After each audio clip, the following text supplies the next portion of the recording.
പാതിവില തട്ടിപ്പ് കേസ് അന്വേഷണം ഉടൻ ക്രൈംബ്രാഞ്ചിലേക്ക്. പരാതികളുടെ എണ്ണം 10,000-ഓളം. അനന്തുവിന്റെ വോയിസ് നോട്ടിൽ ഇന്റലിജൻസ് അന്വേഷണം. പണം കൈപ്പറ്റിയ നേതാക്കളെ ചോദ്യം ചെയ്യാൻ നീക്കം. ആരോപണ നിഴലിലുള്ള KN അനന്തകുമാറിന്റെ ശബ്ദസന്ദേശം പുറത്ത്. ഈ പ്രസ്ഥാനത്തിൽ നിന്നുകൊണ്ട് അത്തരത്തിലുള്ള വിരുദ്ധ പ്രവർത്തനങ്ങൾ ചെയ്യാൻ അനുവദിക്കുകയില്ല. ആയതുകൊണ്ട് എല്ലാവരും ശ്രദ്ധിക്കണമെന്ന് ഒരിക്കൽ കൂടി അഭ്യർത്ഥിക്കുകയാണ്. ആ രീതിയിൽ ചെയ്ത NGOs തീർച്ചയായിട്ടും അതിൻ്റേതായിട്ടുള്ള ശിക്ഷാ നടപടികൾ ഉണ്ടായിരിക്കുന്നതാണ്. തെളിവെടുപ്പിനായി അനന്തുവിനെ ഇന്ന് കൊച്ചിയിലെ ഓഫീസിലും ഫ്ളാറ്റിലും എത്തിക്കും.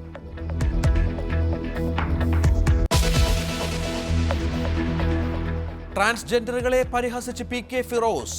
LGBT പ്രകൃതി വിരുദ്ധതയാണ്, ജെൻഡർ പൊളിറ്റിക്സിന്റെ പേരിൽ സദാചാര വിരുദ്ധതയെന്നും മുസ്ലിം നേതാവ് ഫിറോസിന്റെ പ്രതികരണം ന്യൂസ് 18Q18-ൽ.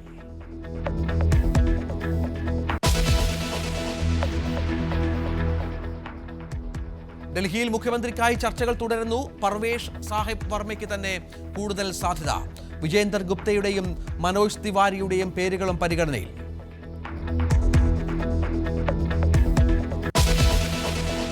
ബജറ്റിലെ ഭൂനികുതി വർധനയ്ക്കെതിരെ മാർ ജോസഫ് പാംപ്ലാനി. തെരഞ്ഞെടുപ്പുകളിൽ കത്തോലിക്ക സഭ ശക്തമായ നിലപാട് സ്വീകരിക്കുമെന്ന മുന്നറിയിപ്പ്. സർക്കാർ കർഷകരെ ഇല്ലാതാക്കാൻ ശ്രമിക്കുന്നുവെന്നും മാർ പാംപ്ലാനി. അർഹമായ ന്യൂനപക്ഷ അവകാശം കിട്ടുന്നില്ലെന്ന് ചങ്ങനാശ്ശേരി അതിരൂപതയുടെ ഇടയലേഖനം.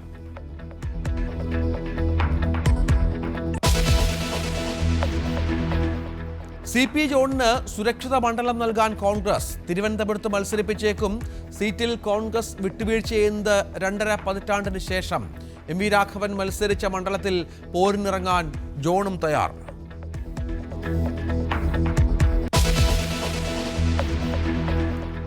ICUവിലെ പീഡനത്തിൽ കോഴിക്കോട് മെഡിക്കൽ കോളേജിൽ സംഭവിച്ചത് ഗുരുതര വീഴ്ച. പാളിച്ചകൾ എണ്ണി മനുഷ്യാവകാശ കമ്മീഷൻ. യുവതിയെ പരിശോധിച്ചത് പരിചയസമ്പന്നതയില്ലാത്ത ഡോക്ടർ. നീതിക്കായി കാത്തിരിപ്പ് തുടരുകയാണെന്നും അതിജീവിത ന്യൂസ് 18-നോട്. 2 വർഷമായി, മാർച്ച് വന്നാൽ 2 വർഷമായി. ഇത്രയും 2 വർഷം ഞാൻ ഇതിന്റെ പുറകെ നടന്നിട്ടും ഞാൻ പല സ്ഥലത്തുനിന്നും അപമാനിക്കപ്പെട്ടു എന്നല്ലാതെ ഇതിലൊരു നീതി എനിക്ക് ലഭിച്ചിട്ടില്ല.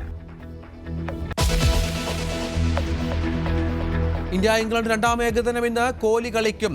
ജയിച്ച് പരമ്പര സ്വന്തമാക്കാൻ ഇന്ത്യ.